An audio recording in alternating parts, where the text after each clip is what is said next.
Bonjour à tous, je suis très heureuse de vous accueillir en direct dans le studio de Boursorama pour ce premier webinaire Bourse au Live, les rencontres. Restez bien connectés car pendant 2 jours, nous allons vous proposer toute une série de conférences sur le thème de l'intelligence artificielle et de l'innovation. Et on commence aujourd'hui par Société Générale avec Léa Gézéquel. Bonjour Léa. Bonjour Maëla. Merci d'être avec nous. Vous êtes vendeuse de produits de bourse chez Société Générale et vous allez nous expliquer comment utiliser l'effet de levier avec les turbos. Et puis dans la seconde partie de l'émission, nous allons nous intéresser à l'intelligence artificielle avec vous, Mathieu Lebrun. Merci, bonjour. Bonjour. Vous êtes responsable analyse technique aux publications Agora. Alors pour commencer, Léa, on commence avec vous. Rappelons que les turbos sont des produits de bourse. Et tout d'abord, très simplement pour ceux qui nous regardent, qu'est-ce qu'un produit de bourse ? Effectivement, c'est jamais inutile de faire un petit rappel global. Donc les produits de bourse, ce sont des produits financiers qui sont émis par un établissement bancaire. Donc ici, Société Générale en l'occurrence, au sein d'un cadre réglementaire, donc tout ce qui est réglementation MiFID, bien sûr, s'applique à nos produits. Et c'est avant tout un outil de diversification de portefeuille. Pourquoi ? C'est à 2 niveaux, en fait, quand on va parler de diversification. Tout d'abord, au niveau du scénario d'investissement, puisqu'avec les produits de bourse, vous allez pouvoir investir sur la hausse des marchés. Vous allez me dire, jusque-là, rien de très original, ça s'apparente à acheter un titre. Mais avec les produits de bourse, vous allez aussi pouvoir investir lorsque les marchés baissent. Ça peut paraître contre-intuitif, mais on a toute une gamme de produits qui permettent de gagner de l'argent lorsque les marchés baissent. Et enfin, il y a un troisième scénario un petit peu plus, on va dire, alternatif qui permet d'investir sur tout ce qui est mouvement atone. Donc ça va être faible baisse, hausse, mais tout à fait modérée, voire même la stabilité. Donc en fait, l'intérêt de ces produits, c'est de se dire, peu importe ma croyance sur les marchés, je vais pouvoir trouver un produit qui va permettre de profiter de ce scénario d'investissement et m'offrir toute la diversité possible.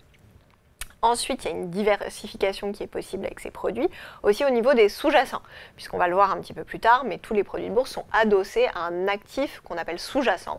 C'est ce sur quoi le produit va être basé. Et ces sous-jacents sont très divers. Ça peut être des indices, des actions, des matières premières, des taux d'intérêt. Enfin, vraiment, on a tout un panel de choses qui ne sont pas forcément très facilement accessibles en direct pour un particulier, ne serait-ce qu'un indice. Reproduire le CAC 40, c'est très chronophage et pas forcément très efficace. Pareil, pour se faire livrer du cacao chez soi, c'est pas non plus très facile avec les produits de bourse. Grâce à un seul produit listé, accessible via votre compte titre, vous pouvez directement avoir accès à ces produits. Et enfin, bien sûr, c'est important de le répéter quand même, ce sont des produits qui présentent un risque de perte du capital. On n'est pas sur des produits à capital garanti, on a certains produits qui permettent de protéger une partie de son capital, mais globalement, les produits de bourse sont des produits qui présentent un risque de perte du capital. Alors, comment est-ce qu'on peut accéder à ces produits de bourse ? Alors, très facilement. C'est un de leurs principaux attraits, notamment grâce à l'offre Bourse au Markets chez Boursorama. Vous avez la possibilité de les négocier sans frais de courtage de 8h à 22h au sein de cette offre. Et tout se fait via le compte titre. Ce sont vraiment des produits qui sont faits pour le compte titre, que vous allez pouvoir acheter et revendre à n'importe quel moment. Donc, même quand vous avez un produit avec une maturité, pas d'inquiétude, vous n'êtes pas du tout bloqué dans le produit. Vous pouvez vraiment faire autant d'allers-retours que vous voulez durant la vie du produit grâce à un code ISIN comme sur une action. Donc, c'est pas plus compliqué. Ces produits sont tout à fait liquides, donc c'est ce dont on parlait, la possibilité en fait d'acheter et de revendre au fur et à mesure de la vie du produit, au cours de chaque séance boursière. Ce n'est pas comme des produits qui peuvent avoir une valorisation unique par jour en fin de journée. Non, les produits de bourse, ça cote en permanence pendant les heures de bourse et vous êtes tout à fait libre de vos allées et venues, j'ai envie de dire, sur le produit.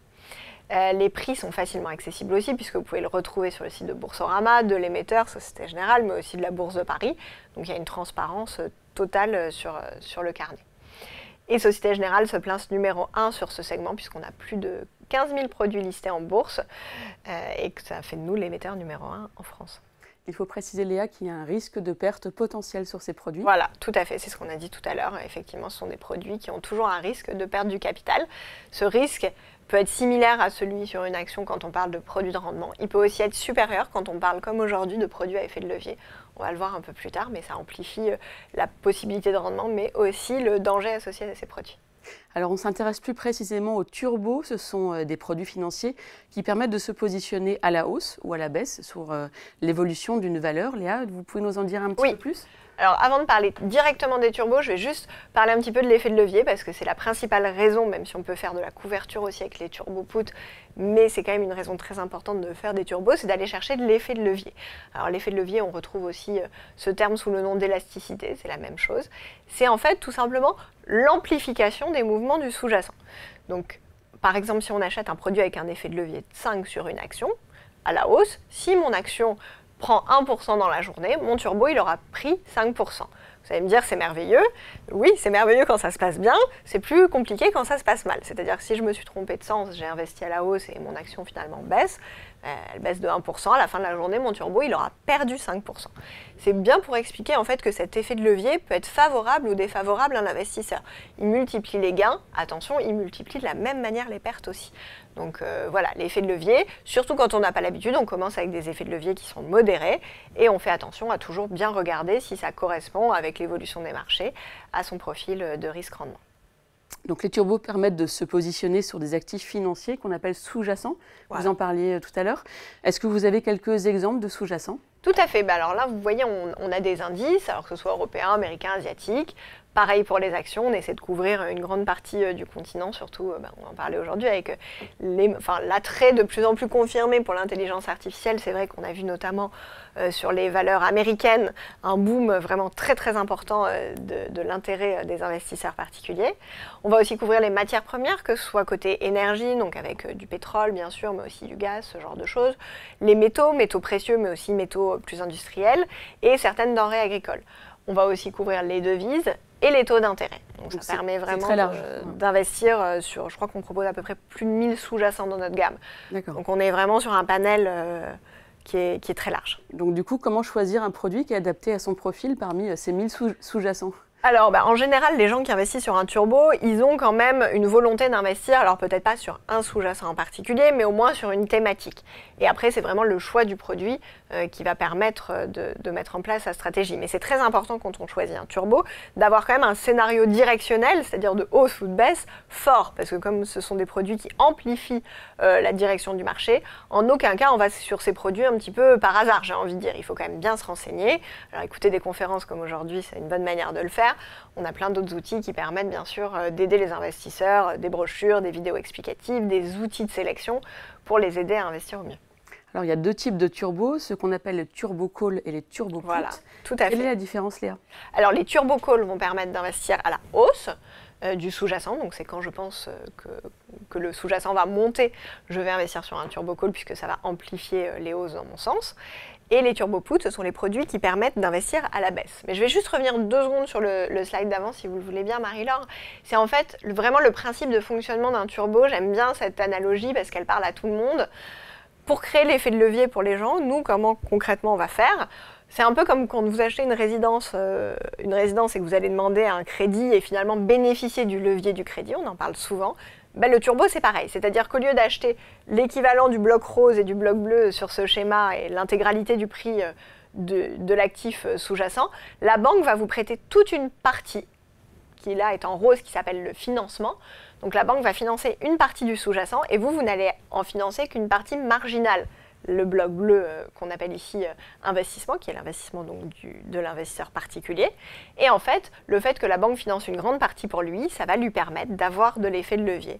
Donc c'est un petit peu comme bénéficier du levier du crédit. Là, c'est en fait la banque prête une partie de l'investissement et comme ça, l'investisseur peut profiter de l'effet de levier si ça se passe bien et bien sûr subir l'effet de levier si ça se passe mal. C'est-à-dire que pour compléter, je me permets un petit complément, effectivement c'est exactement ce que Léa disait, c'est-à-dire que pour avoir une valeur, une exposition en valeur de marché à je ne sais pas 5 000 €, on a seulement besoin d'immobiliser par exemple 500 € si on a en effet de levier de 10 et donc c'est cette élasticité, cet effet de levier qui fait qu'on a une plus grosse valeur de marché.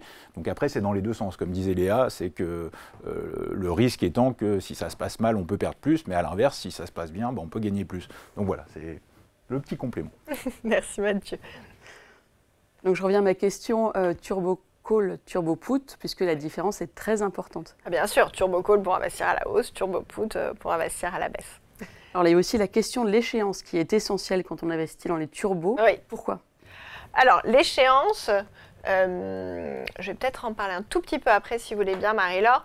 D'abord, ce qui est important de regarder, c'est vraiment les principales caractéristiques de ces produits. Donc d'abord, on a le prix d'exercice ou le strike en anglais. Donc ça, c'est le niveau de financement du produit. C'est ce qu'on voyait tout à l'heure. Vous voyez, en fait, finalement, c'est là où s'arrête la barre rose. C'est ça le strike. C'est le niveau jusqu'auquel l'émetteur finance pour l'investisseur son exposition. Ensuite, on a la barrière désactivante, qui est vraiment le niveau à surveiller, puisque c'est le niveau qui désactive le produit. Si jamais le sous-jacent atteint ce niveau pendant les horaires d'ouverture du sous-jacent, le produit va être désactivé. Une fois qu'il est désactivé, il ne peut pas revenir à la vie. Ça veut dire que soit il est désactivé sans aucune valeur, soit il est désactivé avec une valeur de remboursement. Il y a plusieurs familles de turbos. On n'en rentrera pas trop dans le détail aujourd'hui, sinon ce serait un petit peu long. Mais voilà, sachez que sur certains produits, la désactivation ne veut pas dire forcément perte totale du capital investi. Mais en tout cas, une fois que le produit est désactivé, il ne peut pas revenir à la vie. Et donc, un des intérêts aussi de ce produit, c'est que le mode de calcul de la valeur intrinsèque de ce turbo, elle est très simple puisque ça revient à faire une soustraction. Dans le cas d'un call, ça va être le cours du sous-jacent moins le prix d'exercice.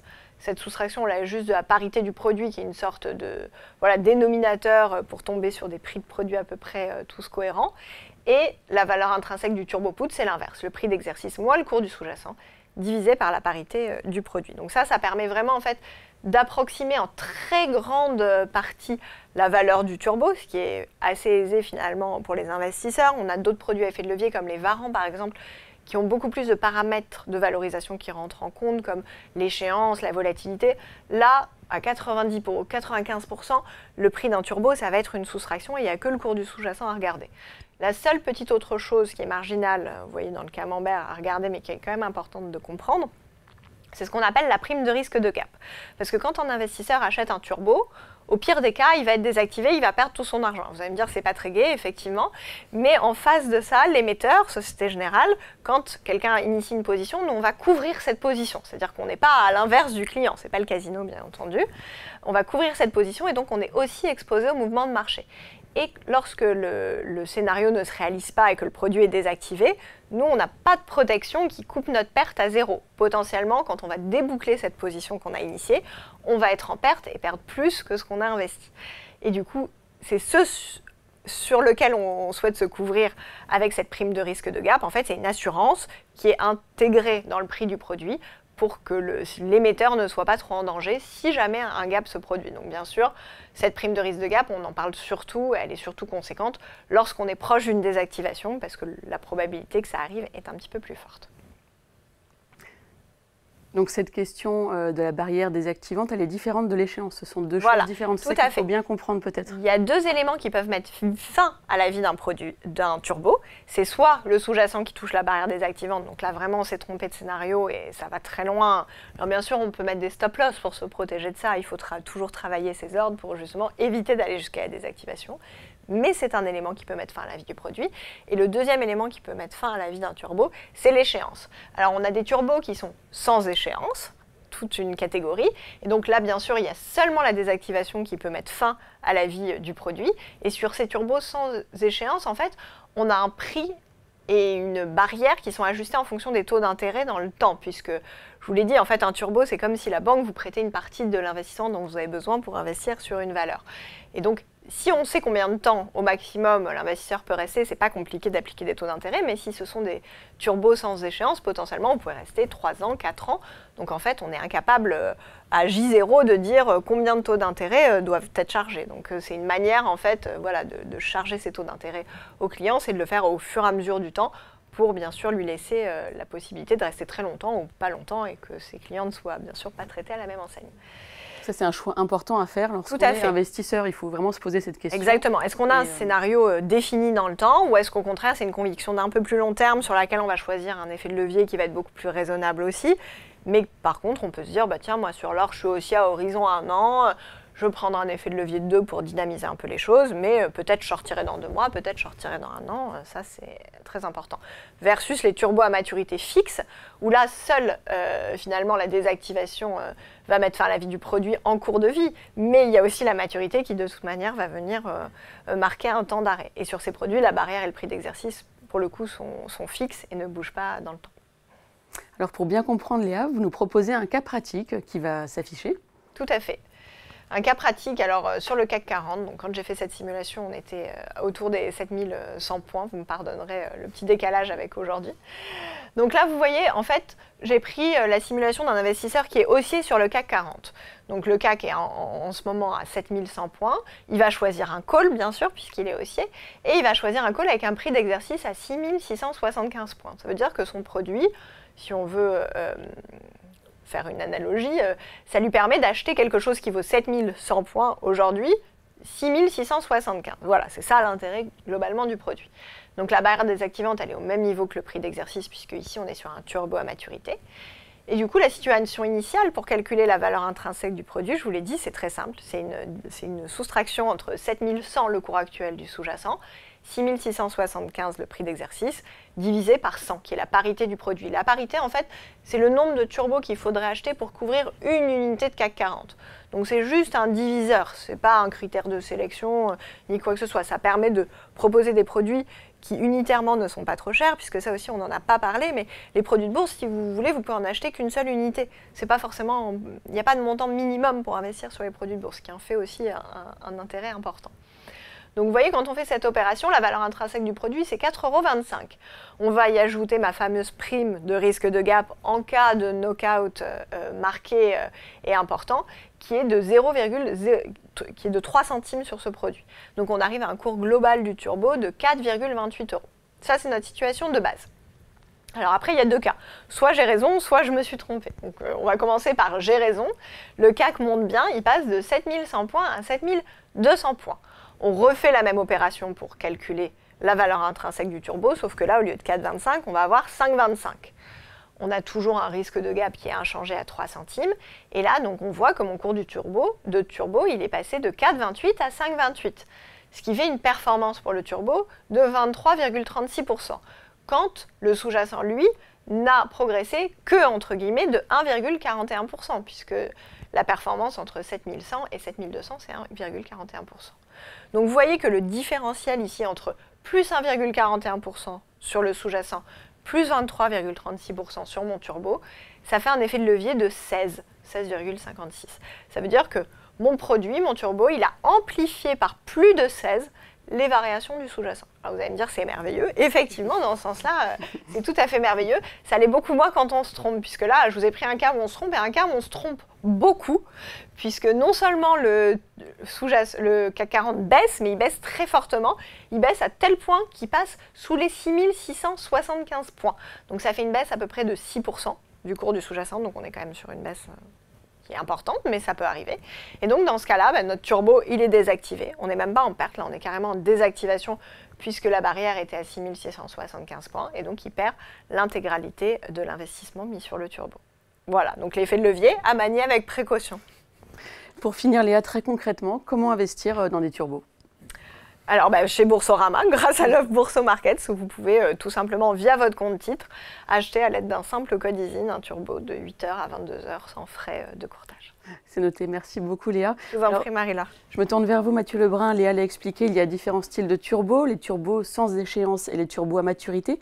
Est-ce que vous utilisez les turbos avec une date butoir pour vos conseils d'investissement dans le cadre de votre métier ? Alors, moi, j'affectionne beaucoup les turbos illimités, justement. Alors, comme le disait Léa, il y a peut-être un peu moins d'effet de levier en général, mais l'avantage, c'est qu'on n'est pas bloqué par une date butoir, c'est-à-dire que moi, il y a quelque chose que j'aime bien, enfin une méthode pratique, une application pratique et concrète, c'est de suivre l'adage qui veut que une position, en tout cas moi ce que j'applique, une position de moyen terme, c'est une position de court terme qui a bien tourné. Donc ça, c'est quelque chose que j'essaie de mettre en pratique. Alors voilà, on sait que les marchés sont volatiles, etc., mais j'ai pas envie de me retrouver bloqué. Par exemple, j'ai eu des positions sur l'or, on en a pas mal parlé l'année dernière, et donc en fait j'aime bien ne pas me dire tiens, je vais devoir sortir de la position parce que mon produit arrive en échéance le mois prochain ou des choses comme ça. Donc avec l'illimité, comme le disait Léa, la seule chose qui peut me faire sortir, c'est si mon scénario s'invalide et que ma barrière est touchée. Mais au moins, je maîtrise le temps, alors avec évidemment des parenthèses et des choses comme ça, mais au moins il y a vraiment cette notion, c'est uniquement le cours, le prix et le cours du sous-jacent qui soit me donne raison et me fait maintenir la position, ou si ça l'infirme, me fait sortir. Mais ce n'est pas une question de changement, enfin, ou de perte de temps ou des choses comme ça. Donc voilà. Donc, alors après, peut-être pour faire la transition, du coup, avec moi, ce que j'ai en tête pour cet été 2024 sur cette thématique, en utilisant du coup des produits dérivés que sont les turbos, il y a deux choses que j'ai en tête. Alors, je vais vous parler tout d'abord de la partie des indices chinois et notamment d'Alibaba, autour de la thématique, encore une fois, de l'intelligence artificielle. Et juste après, je vous parlerai du cas d'NVIDIA qu'on ne présente plus. Voilà, donc deux angles un petit peu différents. Alors, donc, dans le premier aspect, le scénario, là, le graphique que vous voyez, c'est le graphique de l'indice de référence chinois, donc le SSE Composite. Donc, pour ceux qui ne connaîtraient pas, c'est un peu l'homologue du CAC 40 en Chine ou du S&P 500 aux États-Unis. C'est vraiment la bourse de référence là-bas. Et comme dans le CAC 40, quand on a du Total, du LVMH ou pour le S&P 500, du Nvidia, des gros poids lourds du Amazon, dans le SSE Composite, on a des poids lourds, notamment Tencent, c'est un gros acteur qui est plus présent dans le divertissement, dans les jeux vidéo. Et on a notamment donc Alibaba qui a ma préférence cette année, enfin depuis plusieurs semaines. En fait, c'est une valeur que je surveille parce que je pense qu'il y a un rattrapage qui pourrait se faire, c'est-à-dire que on va afficher, j'y reviendrai peut-être juste après sur le cas de l'indice chinois. Là, donc je suis passé sur le graphique d'Alibaba. Donc là, vous voyez, j'ai affiché un historique de cours où on voit qu'on a quasiment 10 ans de cotation. Enfin, peut-être 8 ans en zoomant un petit peu. Donc depuis 2016, on a un titre, vous voyez, qui est depuis là dernièrement retombé sous les $100. Donc là, c'est la cotation à New York en dollars. Donc ce qui est intéressant, c'est qu'on voit quand même qu'on était monté à 300, qu'on est sous les 100. Alors, en bourse, il ne faut jamais présager de rien. Moi, j'ai toujours des invalidations, c'est-à-dire des seuils stop, c'est-à-dire par rapport à ce que Léa a expliqué avant, c'est que en fait, quand on est sur des turbos, il y a deux options. C'est soit vous laissez le turbo se désactiver et l'atteinte de la barrière se faire dans le cas d'un turbo call. Par exemple là, sur Alibaba, si on a un turbo call, donc on a une barrière peut-être, on va le voir, à 60, on a plusieurs choix. Vous voyez, là j'ai pris ce screenshot sur le site Société Générale. Quand on veut se positionner dans l'anticipation d'une hausse d'Alibaba, on a plusieurs produits disponibles et donc en fait ils sont classés en fonction du prix d'exercice et de la barrière pour s'invalider, enfin pour infirmer. C'est-à-dire, comme le disait Léa, si on touche la barrière, le produit ne code plus.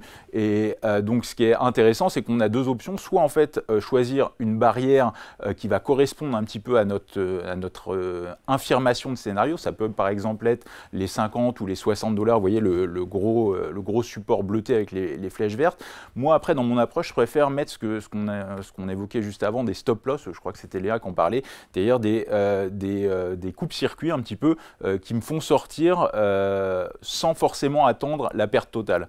C'est-à-dire que moi là par exemple dans le cas d'Alibaba, si j'attendrai pas forcément qu'on retombe sur le rectangle bleuté pour m'infirmer, c'est-à-dire j'ai vraiment envie de voir, pour que mon scénario se confirme, un franchissement, vous voyez, de la résistance jaune oblique qui, si je dois avoir raison, devrait se faire là, pendant l'été idéalement.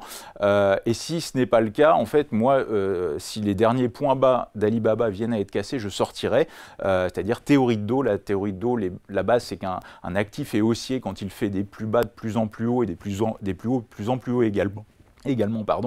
Et donc, dans le cas d'Alibaba, si les derniers creux venaient à être cassés, ça voudrait dire qu'on est sur un titre qui fait des plus bas de plus en plus bas. Et donc, ça invaliderait ma vue haussière sur Alibaba. Donc après Alibaba, juste pour terminer, c'est vrai qu'en termes d'actualité, de news flow, il se développe beaucoup dans l'intelligence artificielle. En termes de valorisation par rapport à ce qu'on a aux États-Unis ou du Nvidia ou des choses comme ça, où c'est un peu la bagarre pour le cap des 3 000 milliards de dollars. On est sur des valos 3 fois moins élevés sur Alibaba. Et donc, ce qui me laisse penser qu'il y a quand même un gros upside sur ce genre de dossier, d'autant que voilà, Alibaba, c'est le pendant schématiquement d'Amazon en Chine, et on a des géants comme LVMH qui travaillent avec Alibaba, pas mal de développement d'Alibaba en elle-même dans la thématique justement IA. Ils ont racheté une start-up chinoise là dernièrement, c'est Minimax, c'est justement dans l'intelligence artificielle. Ils ont développé ce qu'ils appellent Emo, donc c'est des choses pour animer des images qui pourraient être pas mal convoité sur pas mal de segments technologiques, on va dire. Bref, on a vraiment des gros investissements qui sont faits de la part d'Alibaba là, ces dernières semaines et mois autour de cette thématique, et on voit, quand on voit aux États-Unis la hype que ça engendre, c'est-à-dire que symptomatique de la chose, c'est Apple par exemple, qui a longtemps été un petit peu le vilain petit canard en comparaison d'NVIDIA. Il a suffi que sur la conférence de presse, il y ait des évocations de perspectives autour de l'IA pour que l'action flambe de 15%. Voilà, on a eu plein d'exemples comme ça, des oracles ou des choses comme ça où les résultats ne sont pas forcément excellents, et il suffit que le terme IA soit ingéré et la CAPI prend 20% en 48 heures. Et donc par rapport à Alibaba, je pense qu'ils ont vraiment, ils en ont vraiment en réserve. C'est-à-dire que pour moi, il y a vraiment un upside conséquent sur ce genre de dossier. Voilà. On a assez peu de temps pour finir l'émission, Mathieu. Donc on l'a compris, sur Alibaba, vous êtes à la hausse. En revanche, sur Nvidia, vous êtes plutôt, alors très rapidement, sur un scénario baissier. Je suis plutôt sur un scénario correctif. Alors après, il y a différentes raisons à cela. La valorisation, en premier lieu, c'est très cher. Ça se paye, je crois, 40-45 fois les bénéfices à l'instant T. Comme toujours, si les bénéfices continuent à croître au rythme auquel ils croissent depuis 2 ans, il n'y a pas de raison que ça baisse. Maintenant, il y a quand même, à mon sens, des épées de Damoclès sur le dossier spécifiquement. Par exemple, historiquement, Nvidia, c'était vraiment dans les cartes graphiques, les AMD. Moi, il y a 20 ans, quand j'avais pas d'enfant, j'étais sur des jeux des types World of Warcraft, et c'était vraiment avec AMD par exemple, ou Intel, ils se tiraient un petit peu la bourre sur le marché. Là, c'est vraiment Nvidia qui part tout seul, et je pense que les AMD ou tous les autres vont pas en rester là, et je ne serais pas étonné qu'il y ait beaucoup plus peut-être des conglomérats qui se forment ou des rapprochements pour essayer de rattraper le retard. Et si ça doit être le cas, on l'a vu d'ailleurs en début d'année, il y avait Microsoft qui avait fait une annonce, qui avait à l'époque fait un petit peu trébucher Nvidia, qui commençait à se dire comment je peux moins dépendre d'Nvidia. Et donc là, je pense que le marché à l'instant T price le meilleur des mondes pour Nvidia dans les 5 ans ou 10 ans. Et voilà, étant donné la valo actuelle, je pense que le moindre petit couac peut donner un petit peu d'argument au scénario, enfin à l'adage de marché qui veut que les marchés montent par l'escalier et baissent par l'ascenseur. Je ne serais pas étonné que dans le cas d'NVIDIA, au premier couac ou au signe de ralentissement, en plus il y a tous les insiders d'NVIDIA qui vendent. Alors j'ai pas affiché la chose, mais voilà, c'est vraiment quelque chose de marquant qui me rappelle en fait Tesla il y a 2 ans quand c'était la hype du moment. Et on voit que Tesla depuis 2 ans ne fait que baisser. Je ne sais pas s'il en sera de même pour NVIDIA, mais voilà. Message prudent en tout cas me concernant pour l'été 2024. Ouais. C'est bien noté. On va finir très vite avec quelques questions posées par les internautes. La première pour vous, Léa. Quels sont les principaux avantages d'investir dans l'intelligence artificielle via des turbos par rapport à d'autres sous-jacents ? Alors c'est surtout parce que l'intelligence artificielle, même si on a quelques champions européens comme ASML, il y a beaucoup quand même de valeurs technologiques américaines dans l'intelligence artificielle, et que c'est pas toujours aisé d'investir en dollars sur des valeurs. Grâce aux produits de bourse, vous pouvez investir aussi via un produit coté en euros. Donc je dirais que pour les valeurs US, c'est très intéressant. Ouais, merci beaucoup à tous les deux. Malheureusement, on est un petit peu pris par le temps, donc on va en rester à une seule question téléspectateurs. Restez bien avec nous. Le programme continue sur Bourse Live. Prochain rendez-vous à midi pour le webinaire sur L'Oréal. Excellente journée à tous.